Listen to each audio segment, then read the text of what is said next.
the show dedicated to bring you the news from the oil patch deep in the heart of Texas, with your host, Ryan Ray and Josh Shelton. And we're back with the Texas Oil and Gas Podcast. We appreciate you tuning in to today's episode. This is episode 220. 220. I'm your host, Josh Shelton, my friend and co-host, Ryan Ray. Ryan, we have another episode, man. So I was thinking about this, 220. That puts us right around how many years? 5.5, or it's been a long time, man. It's kind of flown by just thinking about how long we've been doing this. Yeah, so 220 divided by 52 is 4.23. So yeah. So I think it'll be 5 in March, because like Texas Independence Day is roughly when we started. Yep. right there that day or around it. That's So unbelievable. I know it's unbelievable. It's crazy. It's crazy. So yeah, I'll be yeah. So it is a lot's happened over those 5 years too. we should have like a 5-year cathartic reset on our 5-year anniversary. So anyways, but all is good. Let's talk about our sponsor, Jubilee Royalty Fund 2 is getting ready to close out. If you're interested in investing in minerals, and why wouldn't you be? You have to be an accredited investor. Now is the time, right? We're talking about $75 WTI. Natty gas is sitting at, what's it sitting at? 5, 6, 7. Natty gas sitting at 5.50 this morning. Reach out to the good folks at Jubilee Royalty. I'll link to their information in the show notes. Accredited investors, again, only are allowed to invest in Fund 2, but we'll link to that in the show notes. Joshua, someone sent me a message last week and was laughing at our COVID talk, and so I'm good to know that some people got some levity from it. So we're back. Yeah. Well, they have humor at our expense. That's the way I like it. Listen, we survived a disease that Australia is literally locking people down to prevent it from spreading. We're basically superhumans. Did you see that video where this lady wasn't wearing her mask correctly, and so a cop was like choking her, double hand choking her, taking like the Undertaker, ready to choke slam her. Yeah, that'll fix it. Yeah, that disease is so deadly that they're ruining their economy, their country, everything about it. But Josh and I survived it, so I feel like we should get like a statue in Granbury, maybe. Yeah, no kidding. It's like rare air that we're breathing here, surviving such catastrophes.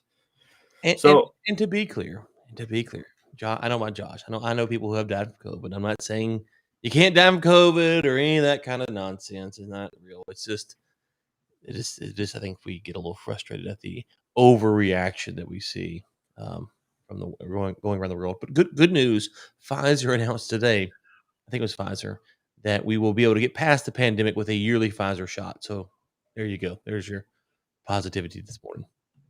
Are they free? Or are they like doing this like just kind of a non-profit type of deal? Yeah, they're not charging anyone. They're just giving them away for free. The government's not paying for it. They're just out of the goodness of their heart. They thought that the perpetual shots is the best way to go forward. Oh yeah, okay. There's no very, very kind of them. Yeah, to offer that to us. Well, Ryan, there was an interesting article that came out. Bloomberg, commodity giant Trafigura paints bullish outlook for oil and gas.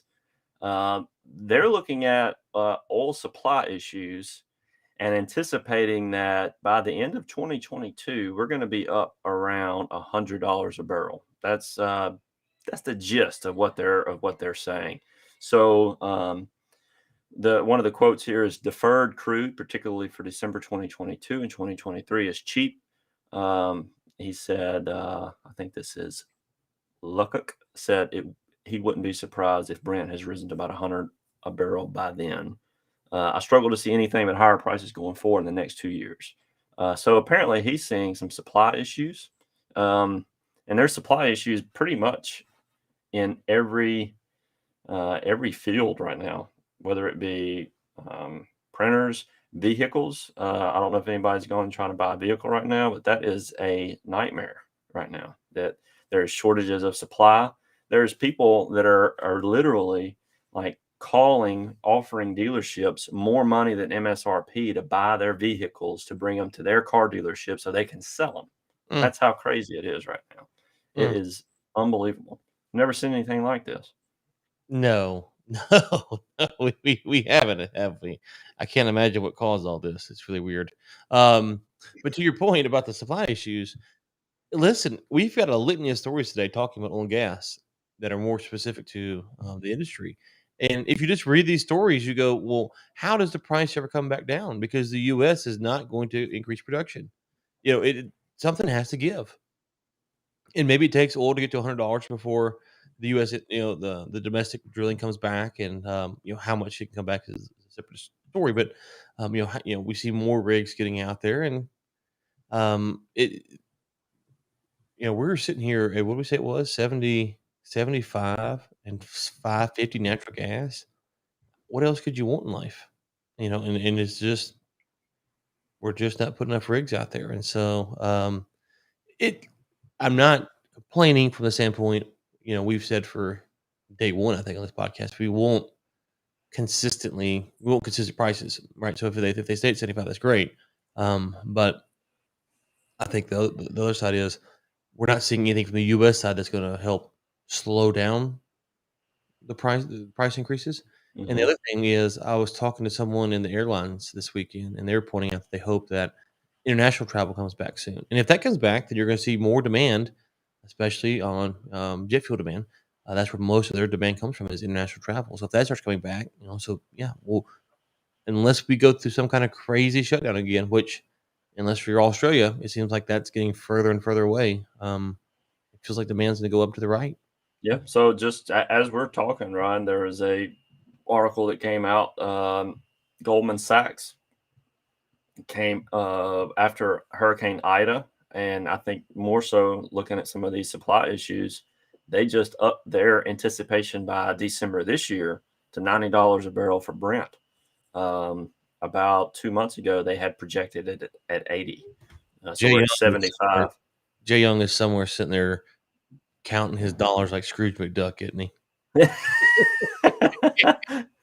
Jay Young is sitting there somewhere just counting his money.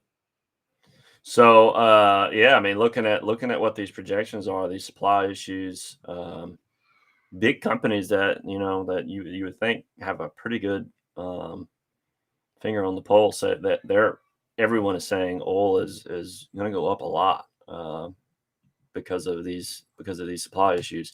Now, just to point out one of the causes of the supply issues, Ryan, I have an article here that's not from Texas; it's from Denver, Colorado. It's titled, the article is "Denver's Airport Makes Plans to Plug All Oil and Gas Wells as it Focuses on Sustainability." Now, I don't want to jump into this too much, but things like, right, we had this last week with California, with Los Angeles County, or wherever it was. Yep. It's just, we're just keep seeing it. Yeah, I mean, so you have a problem with expensive oil, expensive gas, just go plug all the wells. I mean, that it doesn't make a lot of sense. At the end of the day, what we're going to see, I believe, for at least a little while, especially in some of these bluer states, we're going to see people transitioning away, which is just going to drive the prices up. And I think, Ryan, what we're going to see is more reliance on other countries to start kind of filling in these gaps. I don't know if Texas is going to step in and actually do this. Like we talked about, money, people are hesitant to invest. Where are we going to get this needed oil, this extra oil that we're going to need in gas? And it looks like it's just going to be coming from some of these other countries. Yeah, let us know if you're hearing that your company is expecting to ramp up in 2022. Obviously, 2021 is probably a little bit late, but shoot us a message. We'll keep your name off the books, if you will, because you're right, Josh. You see Los Angeles, you see Denver. People keep more and more. If more and more places continue to say you can't drill here, or it's so hard to drill here that we're going to lose production. The production has to come from somewhere, and that's the thing. It's not like me, if I lose 10 pounds, the weight's gone. Like in this model, I lose 10 pounds, then Josh gains 10 pounds. Like it's got to go somewhere. It's just the way it is. And so, when you cut, replace it somewhere else. And so, um, will we see it in Texas and New Mexico? Perhaps. I think we're talking about the Biden stuff, but we're going to need to get the more clear directive from the Biden administration moving forward, and it looks like that's kind of going in the opposite direction. So we'll see what's going on. So you mentioned the Biden story. I'm going to move it forward here because I have another one I want to talk about with the Railroad Commission. So this one is E&E News, Energy Wire. Oil states brace for Biden methane rule.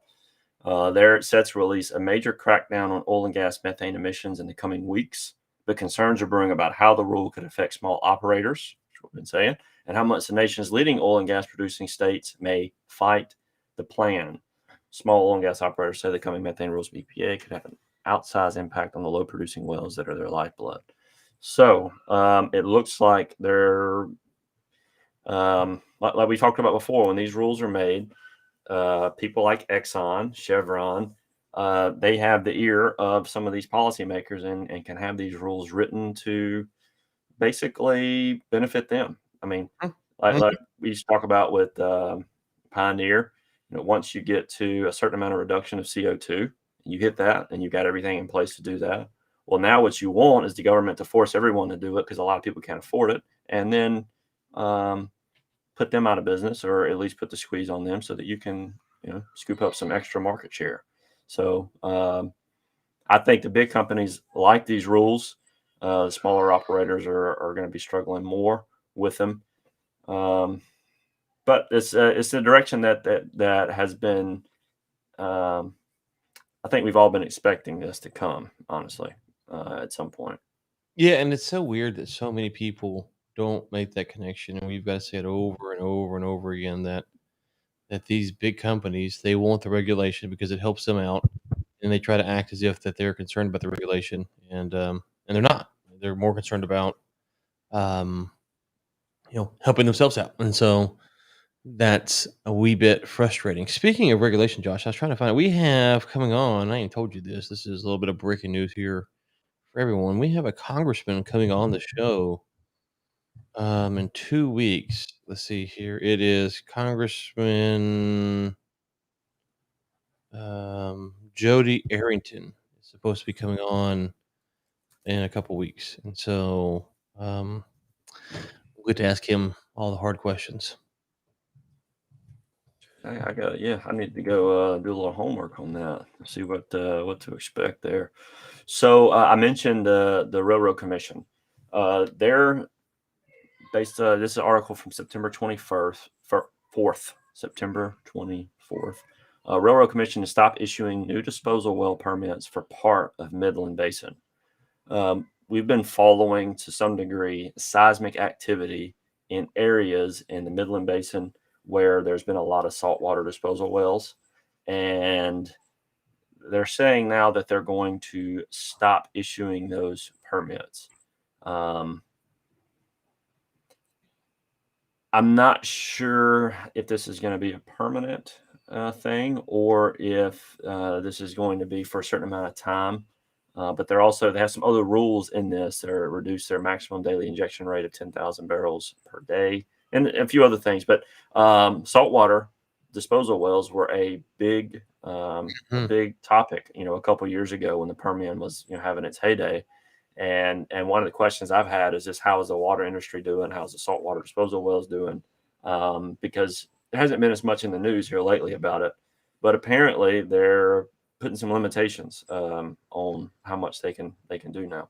Yeah, it looks like it's gonna be for at least a year. They're saying, of course, they could change their mind at any time, I suppose. But It's hard to undo these things once they do them. It's hard to roll it back. Usually, if they do it for a year, before you know it, it's been 3 or 4 years and they hadn't lifted it. Yeah, so I think the question is going to be. I think we talked about this the first time ever, which is a few years back. It's the kind of how comes razor are the is this causing the earthquakes? Well, we don't really know, but it seems to be most likely what it is. So if you stop them, and again, I'm not a geologist or I'm just a dude talking on a podcast. If they lower them out or stop them for a year and the earthquakes go away, then to your point, it would you would suspect that, okay, hey, they're going to keep them at that level, if not lower. But if the earthquakes stay the same level or increase, then do they say, well, obviously, or that's obviously, do they look then and go, well, it wasn't this that was doing it, therefore we can go back to doing this? That's right. And so I think that's going to be the question. Of course, again, this is not this is an industry that's being governed by just morals and principles all the time. So if oil's at $100 a barrel and people are drilling and the producers are putting a bunch of pressure on them, that could also change what's happening there as well. So, but to your other point, which is a good point, is that it's been a big business out there. Water, saltwater disposal wells. I wonder how this impacts the people out there that are doing it. Now, it's not for the whole Permian Basin. It's just part of the Midland. Yeah. It's so there are parts, I guess, that will still be. This is known as the Gardendale seismic response area. So I guess it's going to be other parts that'll keep it the same. All right, Ryan. So one last article for us. This was one that was in the roundup, but this one's kind of interesting. So this is actually from September the 21st, and we've talked a bit about some of these players. So right now, the Permian Giants, from top to bottom, number one is Pioneer. Pioneer was at 629 oil production per day. ConocoPhillips actually jumped up to number two, Ryan, because of their purchase of some of those shale assets. So they're up at 610. Chevron was number three, Oxy number four, and then ConocoPhillips was down at number five before they factored in that shale acquisition, which I don't believe is actually going to be through until the end of the year, but it effectively is. So once they combine them, it actually puts them at number two, but really they're still technically down at number five or four, really, because it was funny because this story broke right after our show last week. Like within 24 hours, we're talking about Pioneer and watching their deal and and how it affects now Shell getting out of the oil and gas business isn't really a surprise. They've been kind of moving in that direction, at least on stuff like this for some time now. So it'd be curious to see how this affects the Pioneer deal, right? Because now you have ConocoPhillips, snagging that up. So there you go. So who do you think is going to buy the Pioneer stuff? I'd love to hear from our listeners who they think is going to be like Chevron, Oxy. Is ConocoPhillips going to buy it? Exxon, Diamondback, Devon. Those are the top ones according to Enverus. So I don't know, but we'll find out. Listen, if oil's at 75 and gas is at 550, it should go quick. Yeah, I mean that kind of acreage should. Yeah. What's surprising, Ryan? This is the thing that surprised me about this list. I don't know what jumps out to you on it. Exxon. Oh, number 6. I tell you what jumps out to me, that none of these people are sponsoring our podcast. That's what jumps out to me, obviously. Well, that would guarantee a top spot, within 45 days. I mean, when I say guarantee, I mean like literal guarantee. We would dub them the best operator in Texas. Yeah, and that's all they need. I mean, that gives them the clout. That would certainly bump their numbers up tremendously. Yeah, and it's unfortunate, Ryan, looking at this because Pioneer actually had pretty big losses, and I say losses, you got to put those in air quotes because it was because they had hedged the oil, so that they're not actually turning a profit to reflect these numbers like you would expect. So, I mean, they're doing well though. I mean, the production's there. As soon as these hedges fall off, where the oil prices are, man, you got to think they're upset right now because there's probably so much money that they're losing with these hedges right now. And they probably hedged that oil at like 40. Here it is at 75. Oh man, gas. Oh, that's tough. But if those things fall off pretty soon and the oil ends up at like 100 and they're still able to hold those production numbers, Pioneer's gonna be having a heyday. Listen, Exxon, Chevron, Pioneer, whomever. Just like you pay off Joe Biden, you can pay us off. So if you want that title as a Texas Oil and Gas Podcast approved producer, talk to us. We're actually cheaper than your boy Biden is. So just let us know. We'll be happy. Yeah, 7 figures is all we need. We don't need 8. No, don't need 8. 7s. Yeah. It's high sevens. It's really high sevens. Almost 8. No. Yeah. If you were rounding up, it would be 8 easy, but we won't round up. So yeah. But anyways, all right, Josh, what else we got? That it? Yeah, I think so, man. I think so. I think that covers most of the news over the past week. All right, good deal. Well, listeners, be sure to check out Inside the War Room. A lot of stuff come out this week. I actually have on a guy, Josh. I'm done with this. The dude was. Did I tell you about the deep sea diver I got on? Mm. He went to the bottom of the ocean. He's working on an oil and gas manifold, actually. And so he's so deep, he has to have an umbilical to his suit. So he's got heat, oxygen, all that stuff pumped in. Like otherwise he'd freeze to death and no oxygen. It gets snapped. He's on the bottom of the ocean floor for 41 minutes. His reserve tank lasts for between 5 to 7, maybe 10 minutes on a good day. How did he survive? I don't know. I don't know. Check him out. Coming out, I think this week on the podcast. So yeah, crazy stuff. So anyways, all right, listeners, thank you so much for tuning in, and